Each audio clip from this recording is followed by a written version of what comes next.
residues.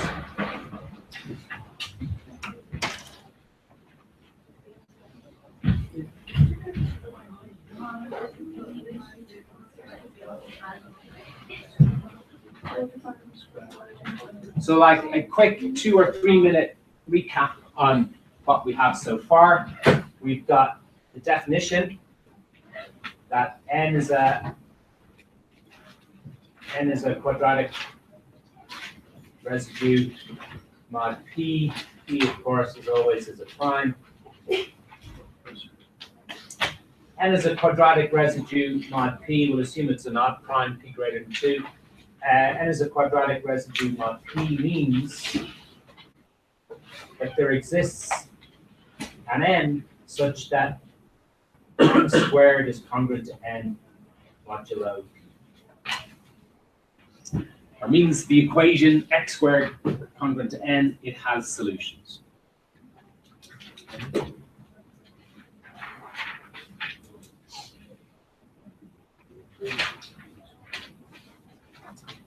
Facts we proved.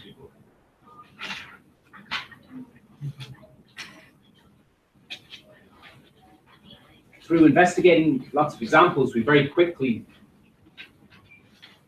discovered this feature, or saw this feature in the examples, that half of the residue classes were quadratic residues and half of them weren't. And we proved that. So that was theorem, theorem 8.1. There are p minus 1 over 2 residues on p, and then by implication p minus 1 over 2 non-residues modulo p.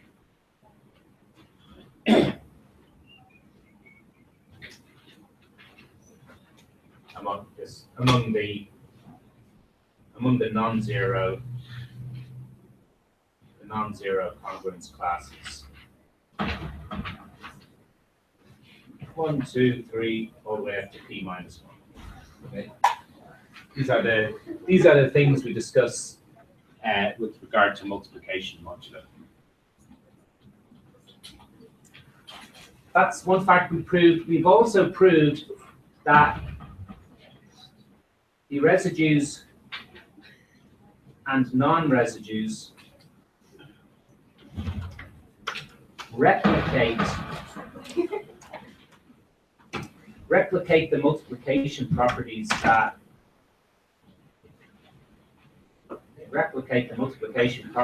of positive, negative numbers under normal multiplication.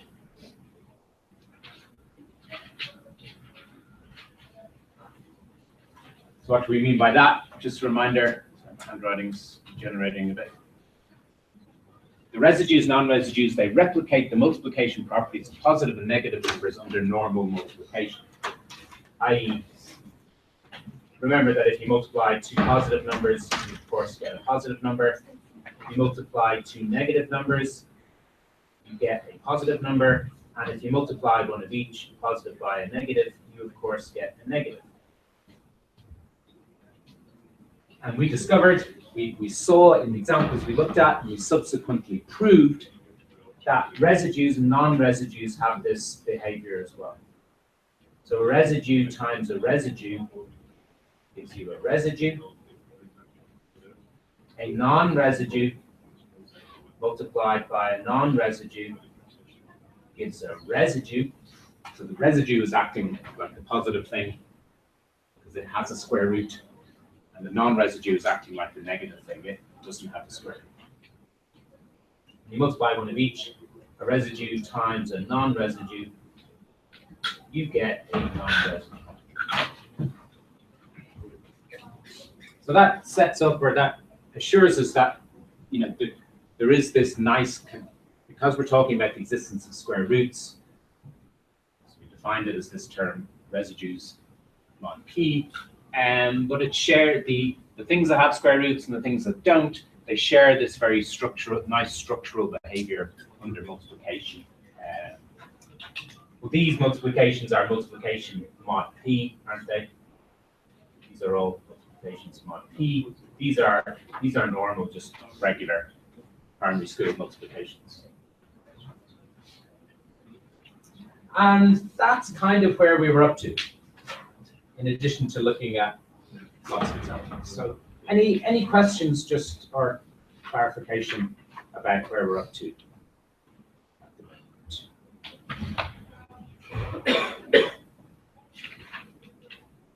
There's a general kind of, we would like to learn more about these things, but there's a general problem kind of staring us in the face, kind of, is, are there good ways to find out if n is a quadratic residue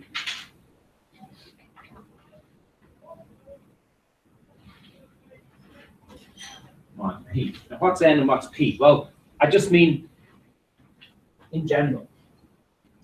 If I throw a large n at you and throw a large prime at you, 2017 is prime, so if I ask you, like, is 235 a quadratic residue modulo 2017?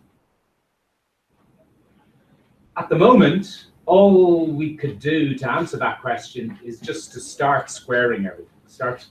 Work out 1 squared, 2 squared, 3 squared, 4 squared, all the way up to 1008.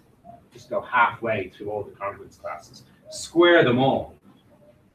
And just wait and see if you ever observe 235 coming out as a square value. If it does, let me know it's a quadratic residue.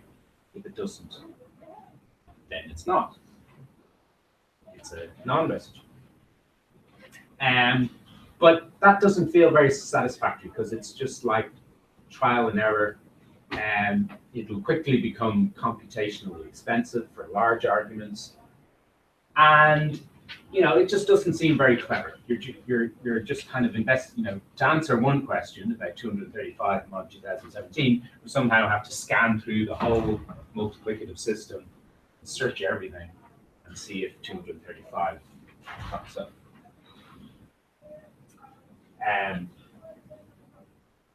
So, i.e., beyond squaring everything, beyond that naive approach. Okay. So what was that question? Is 235 a quadratic residue mod 2017? Well, we don't have a good way to answer that. So we would like to develop, and that's mainly that's one way of thinking what the rest of the chapter is about. Okay? We'd like to develop better ways to answer this question.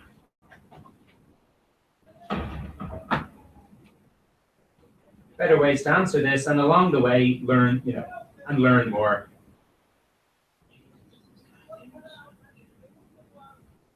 Learn more about residues along the way. Okay, so that's what the plan is for this chapter.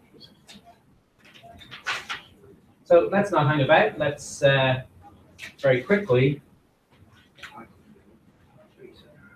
start doing some of that. We got some new notation. Okay, so it's a bit laborious to keep on writing quadratic residue, quadratic non-residue modulo p, and even my handwriting of it is degenerating quite enough. I can't seem to write it very clearly. So there's an established conventional notation for this. Okay, so this is called the Legendre symbol.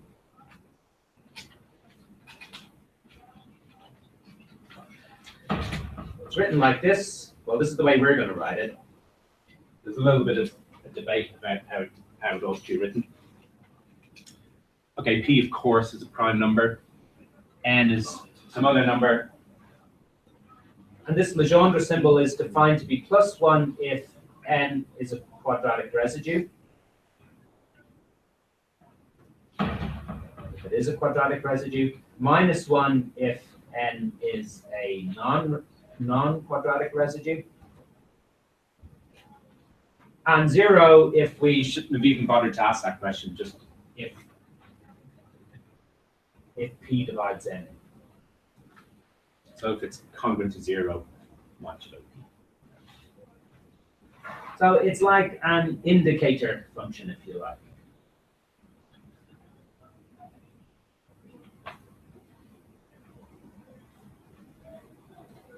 And it's just much more compact. And it from some of the things we're going to discover soon, it'll turn out to be a sensible kind of thing. Now, I said it's not universally accepted that this is how you should write it. Some books will write, some authors will write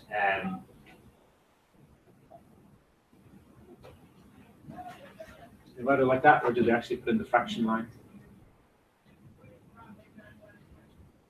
I think they might actually put in the fraction line between it. Yeah. This or this. So, I mean, all of these have problems in that they can all be maybe confused for something else or mistaken for something else. One drawback with our notation that we're using is we're using the straight line symbol, which we've already used for divisibility, n divides p. Because that looks a bit wrong because p is a prime number. So without the brackets there, that would be saying n divides p. But with the brackets, it's a Legendre symbol. So it looks a little bit too much like divisibility, but this one looks a little bit too like a fraction, n divided by p, which is off-putting in this context. And even if you leave out the line, that looks like the binomial coefficient n choose p. So they've all got drawbacks in that they all kind of look like other more established things.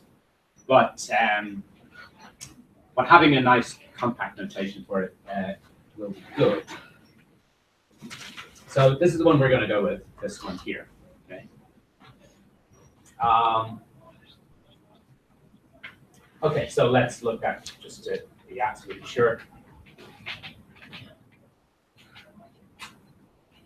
We realize what we're talking about. So if you go back to consider again p equals 7, so the quadratic residues are 1,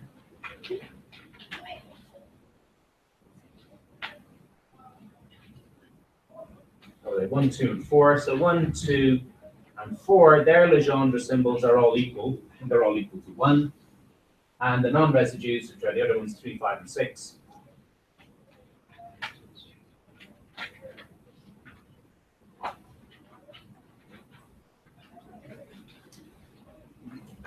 they're non-residues, so they've got Legendre symbol to be -1. And, you know, if you try and take the Legendre symbol of 21 with 7, that should be 0.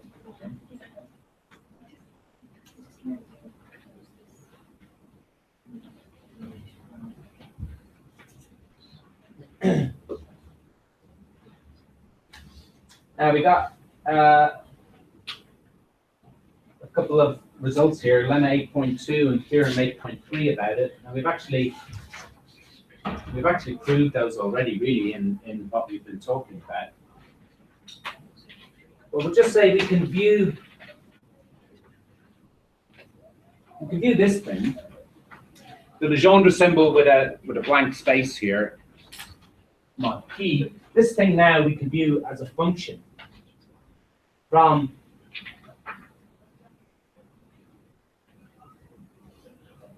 the group of integers under multiplication modulo p, or the non-zero ones anyway, to the set -1, 1. Okay. So remember, zp with the superscript of a multiplication sign means the group of congruence classes, the non-zero congruence classes modulo p. These are the things represented by 1 through p -1. So the Legendre symbol now is a function from this to the set -1, 1, and it sends n. You know, it sends an element n to the Legendre symbol. So it sends it to +1 if it's a quadratic residue, -1 otherwise. So lemma 8.2, maybe even a bit too much to call it a lemma, but it's just an observation. Of course,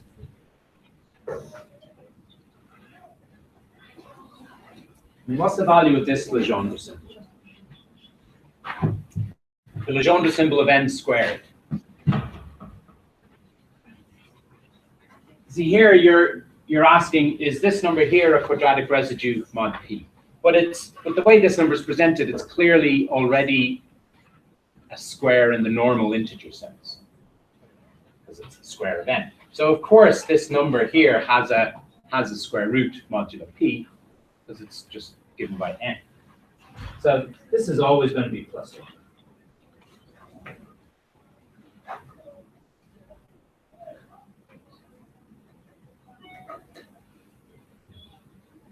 Theorem 8.3 establishes something very exceedingly useful about this function. This function now, the Legendre symbol, defined on this group of integers under multiplication modulo p, the question is, how does this function interact with the operation of multiplication here? Meaning, if I ask, what's the Legendre symbol on a product of two numbers, n times m? So I'm asking, is n times m a quadratic residue? This Legendre symbol will be plus or minus 1 to indicate that. I mean, what's the nicest way you could expect this to work? I mean, if we ask for this to behave nicely or work well with the operation of multiplication here, what that means is that the Legendre symbol of a product, probably heard me say these kind of things many times, the Legendre symbol of a product is the, finish that sentence? The product of the Legendre symbol. That's the nice way to interact with multiplication. If you do something to a product, it's the same as doing something to the individual factors and then multiplying together in the appropriate way the results. Okay? So this is multiplicative, and moreover, it's completely multiplicative.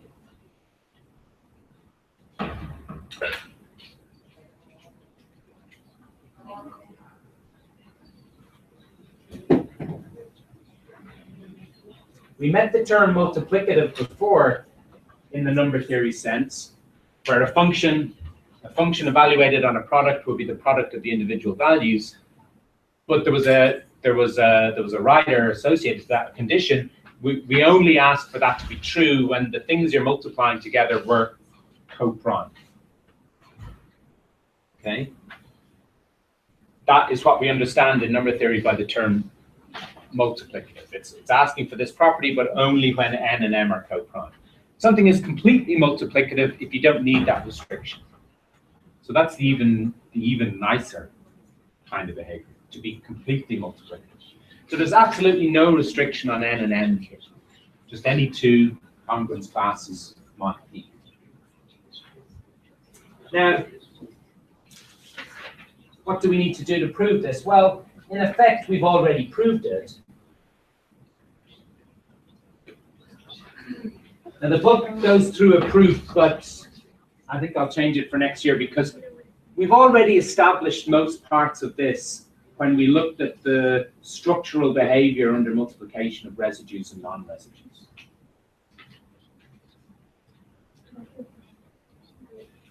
So we proved most cases of this already.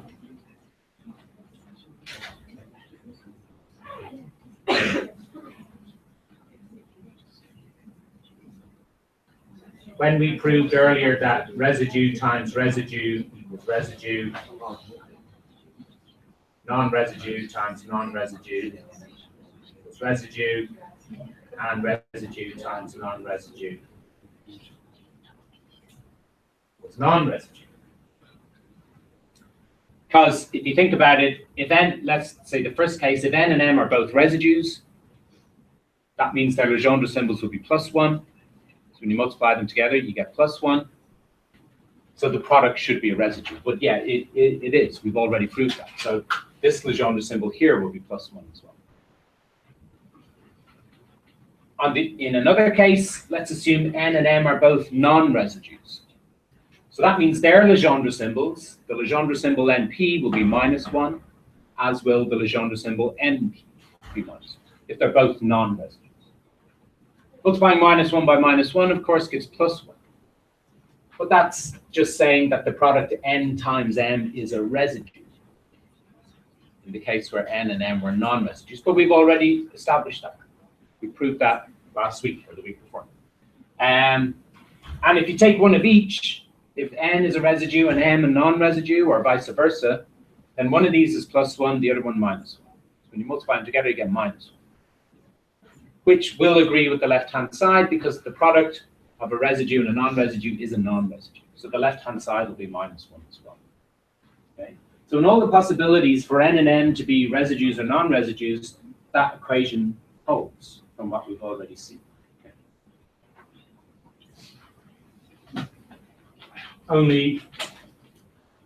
We only have to check it still holds when p divides n, say. When at least one of the numbers n and m are divisible by p, well, in that case, these would be 0. So like if p divides n, then the Legendre symbol np by definition would be 0. So the right-hand side would be 0, independently of what status m has. But then you see, if p divides n, then p certainly divides the product n times n. So the left-hand side is going to be 0 as well. Okay. So in all cases, it checks out. It's completely multiplicative. No matter what the status of n and m are, with regard to being a residue, a non-residue, or being divisible by p, when you look at the definition of the Legendre symbol, this equation will always be satisfied.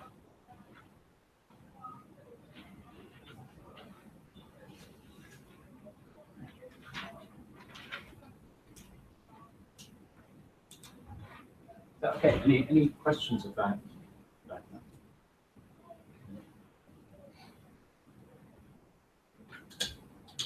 So here's where it gets interesting. That kind of example of a general problem which I posed to you a while ago, saying, is 235 a quadratic residue modulo 2017? Don't know if it is or not. Now that we know it's multiplicative, we can suddenly maybe see a way to attack that question in a more sensible number theoretic way. So knowing the Legendre symbol is completely multiplicative,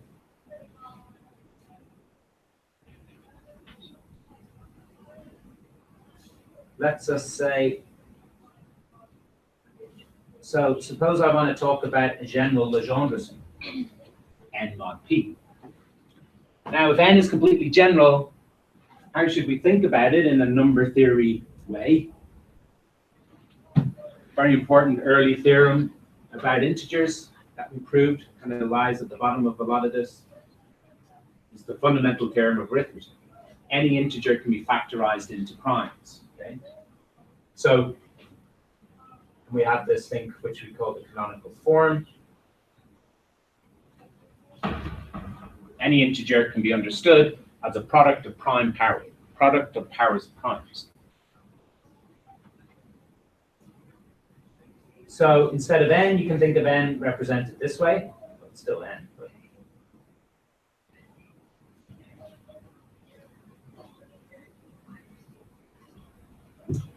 But knowing it's complete, knowing the Legendre symbol is completely multiplicative means, see, these operations are all about the multiplication.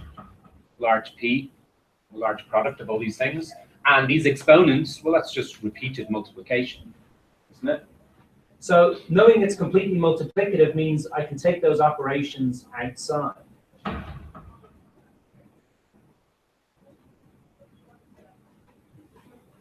So this step is justified by the previous theorem, that it's completely multiplicative. Every time you see the Legendre symbol evaluated on a product, you can split it up and say it's the product of the individual Legendre symbols. Okay? Well, you're just doing that to the max there. So you got big product pi here, loads of exponents, but that's all multiplication. So you can just take it all out. So that then shows you that, well, in order to answer this general question of what's the Legendre symbol of n mod p, it'll be enough to know, to be able to deal with Legendre symbols of one prime mod another. Okay? So that's a key observation. So if we can understand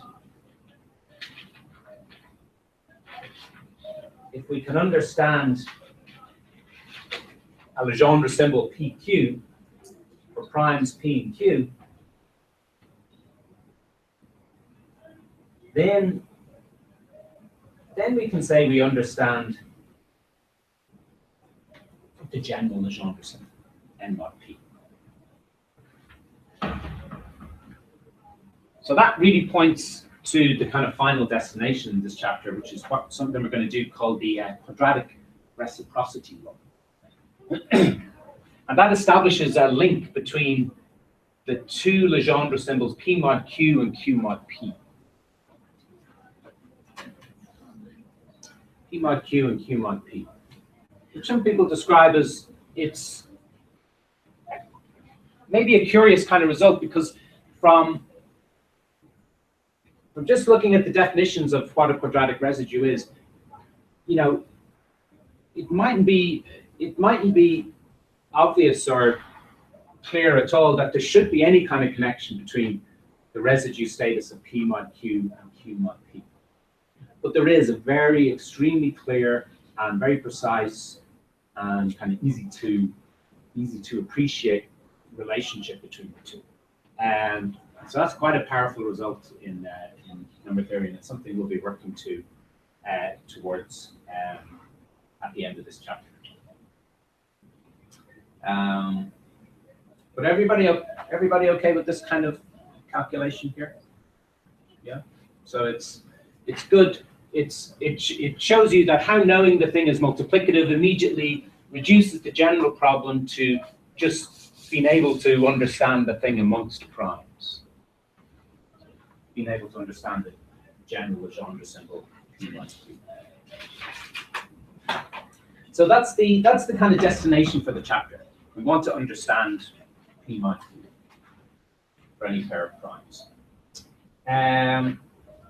So that brings us into section 8.5, which is titled Evaluating N mod P.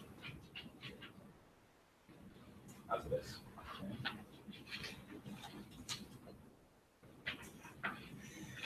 Okay. So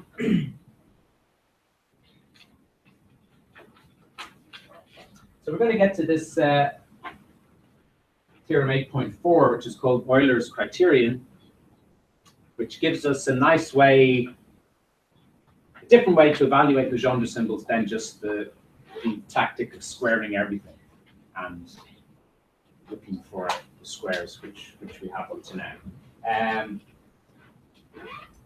And it begins by recalling Fermat's little theorem. Okay, that's a nice result. We proved about powers mod P, and we've been making use of this as an important tool in the cryptography as well for finding inverses. So that said, if n was not congruent to 0 mod P, then n to the power P minus 1 was congruent to 1 mod P.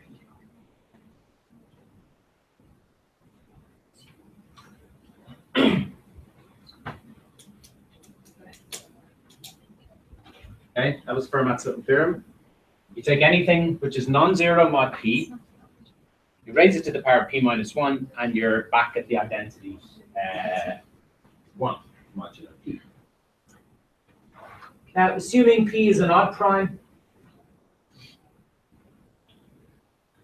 which we always do, not much happens modulo 2 in this regard. There's only one thing multiplicatively in mod 2, maybe 1. Pretty boring situation. But one thing we can do with this equation is we can we can kind of take the square root of both sides in a way.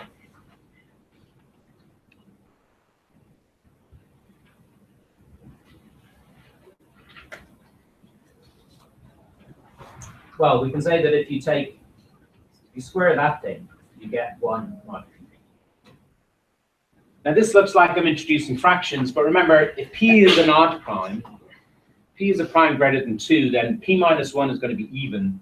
So even divided by 2 will be another integer. So this is an integer power of n, not bringing fractions. But when you square it, of course, that cancels out the dividing the exponent by 2. So you're back to this n to the power of p minus 1 again. But that says that n to the power of p minus 1 over 2 is a solution of the equation x squared. So compare this with, maybe just when you write it with an x there, you can recognize it a bit more easily. What we're looking at is this simple, let's say, quadratic equation, x squared congruent to 1 modulo p. Does this have any solutions?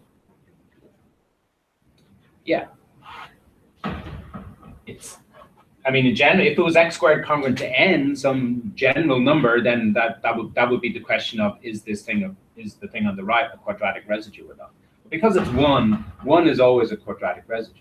Because 1 always has the square roots 1 and minus 1. And that works mod p as well. So that implies that this n to the power of p minus 1 over 2, it must be congruent to minus 1 or 1 mod p.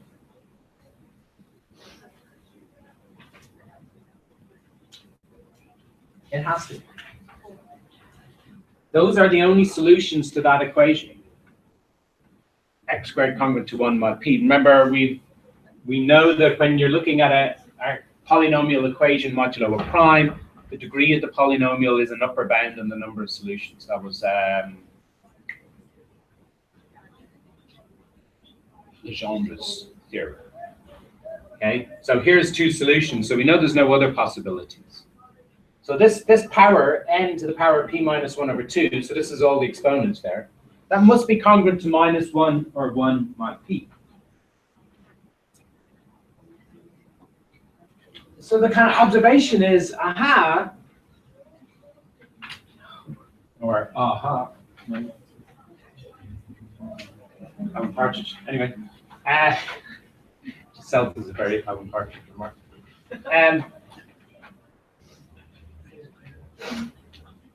What are we looking at? Here we're looking at a function defined on the residue class as mod p, which is minus 1 or plus 1.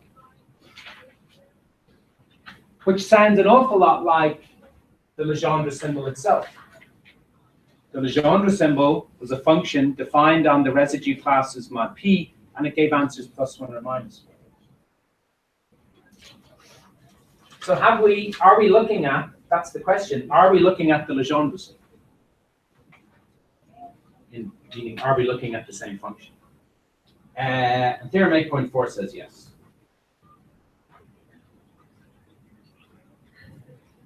So that looks like a candidate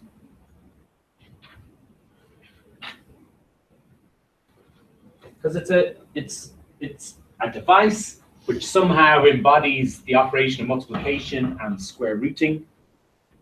P minus 1 over 2, so it's in the right area. And it takes values plus 1 or minus 1, so it looks like a good candidate for the Legendre symbol in P. And in fact it is.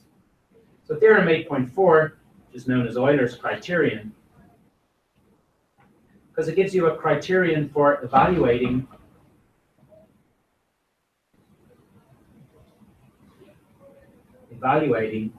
the Legendre symbol,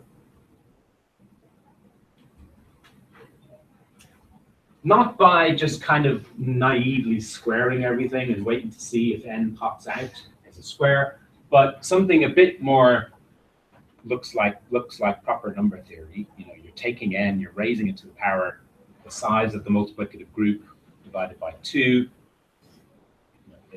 Looks a lot impressive. You're only dealing with n. You're not dealing with loads of other numbers necessarily. So it looks good.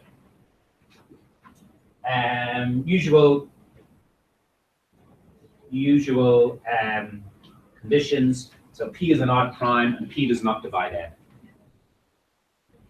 In fact, you don't even need this, because if n was divisible by p, then the Legendre symbol is 0, and n is 0 mod p, so any power of it will be 0. So yeah, so you don't actually need that restriction there, actually. So,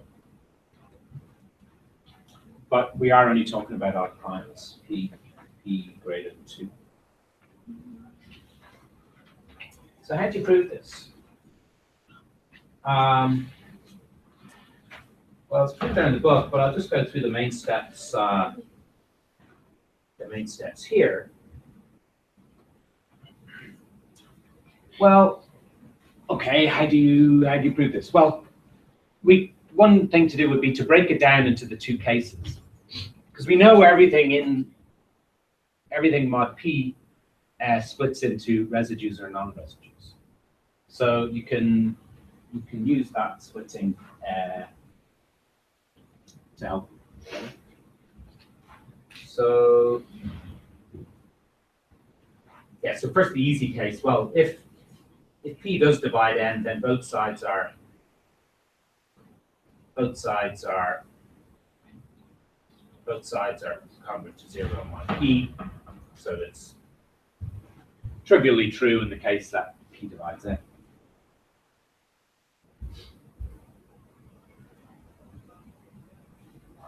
So we'll split it into cases. If n is a residue and if n is not a residue. That's a sensible splitting, because the thing is we're talking about the Legendre symbol, so we may as well split it into the two cases.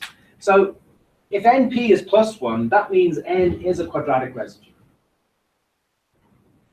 Any of these basic arguments about quadratic residues, they'll always involve going back to the definition and building the argument on the square root, okay, because it has a square root. That's what you're saying when you say n is a quadratic residue. You're saying there is some other thing floating around, such that when you square it, you get n. Okay? So let m satisfy m squared is congruent to n mod p. Remember, you can't say that in general, because only half the numbers have these n's. But if n is a quadratic residue, then it does. So then n to the power p minus 1 over 2, that's going to be congruent to m squared to the power p minus 1 over 2. And then what do you say about that? What do you get when you raise m squared to the power p minus 1 over 2? Well, of course, that 2 and that 2 are going to cancel. Okay? So you take a power of a power, you just multiply together the exponents, and the 2's cancel. So you're actually looking at m to the power p minus 1. And that, of course, is congruent to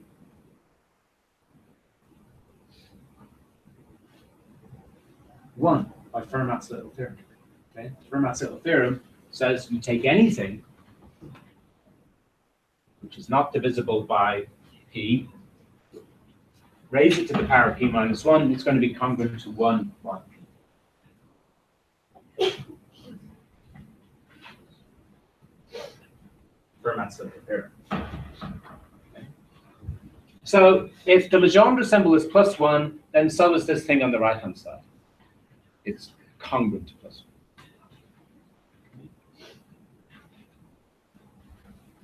So that's good. On the other hand, so that deals with half of the elements of ZP. So we should deal with the other half. So the other halves are all not quadratic residues. But hang on.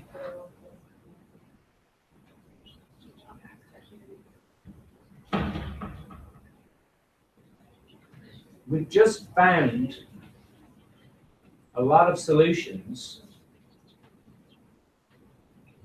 to x to the power p minus 1 over 2 being congruent to 1 modulo p. That's what we did just here.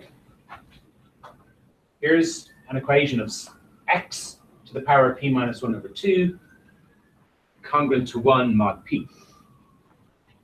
So in this previous case, we encountered lots of solutions of this. Okay, x to the power of p minus 1 over 2 mod p. How many solutions did we deal with up here? How many things are covered by that case? P minus 1 over 2. Yeah, we proved half the things are quadratic residues. So up here, we've just dealt with, we found a lot of solutions to this equation. In fact, we found P minus 1 over 2 solutions. How many solutions can this thing have? It's a polynomial congruence modulo prime. So Legrange's theorem applies. The degree of the polynomial is an upper bound on the number of solutions. So there cannot be more than p minus 1 over 2 solutions. And we've just been talking about p minus 1 over 2 solutions. So there are no more.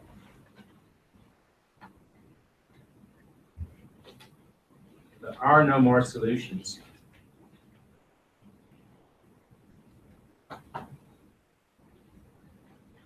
So if np is minus 1, then n to the power of p minus 1 over 2 cannot be congruent to 1 mod p, because then it would be an extra solution to this equation, and it would violate Legrange's theorem. But a while back, when we started this section, we made the observation based on Fermat's little theorem that anything, as long as p does not divide it, anything to the power of p minus 1 over 2 is either minus 1 or plus 1. So if we've now ruled out that it can't be plus 1, in the case where it's a quadratic non-residue, if it can't be plus 1, then it has to be the minus 1. Because we've already said it's minus 1 or plus 1. So if it can't be plus 1, it must be the minus 1.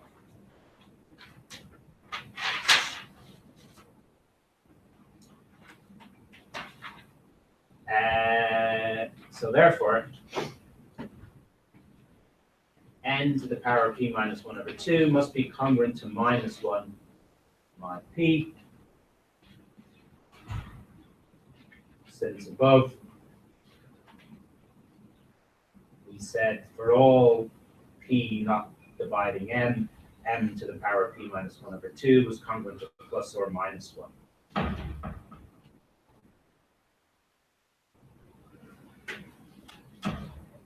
Yeah. Had to be plus or minus 1. Here we've ruled out the case of 1, so it has to be minus. So again, that shows the theorem is that Euler's criterion is true. The value of the Legendre symbol, minus 1, is congruent to the power p minus 1 over 2, that power again. So those two, so we've dealt with all cases. If p divides n, is just straight through because everything's 0. And then we've dealt with the residues, we've dealt with the non-residues, so that deals with everything. So Euler's criterion is proved.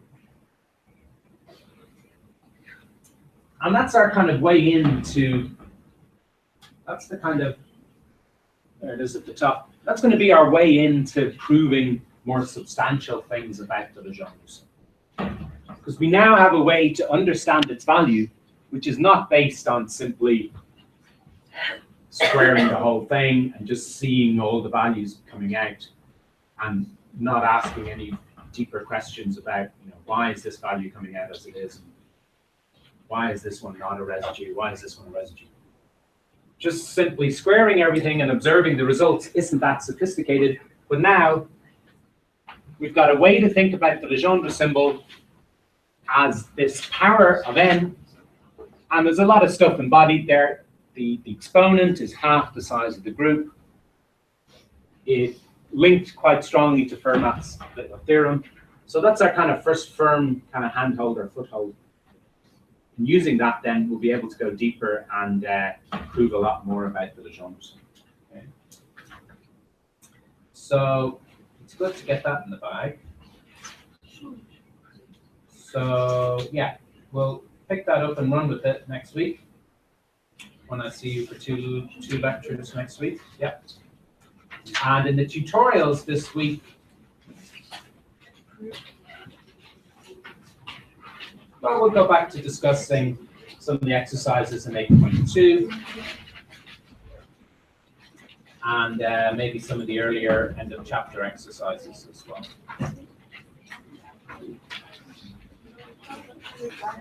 Okay, so I'll see you then.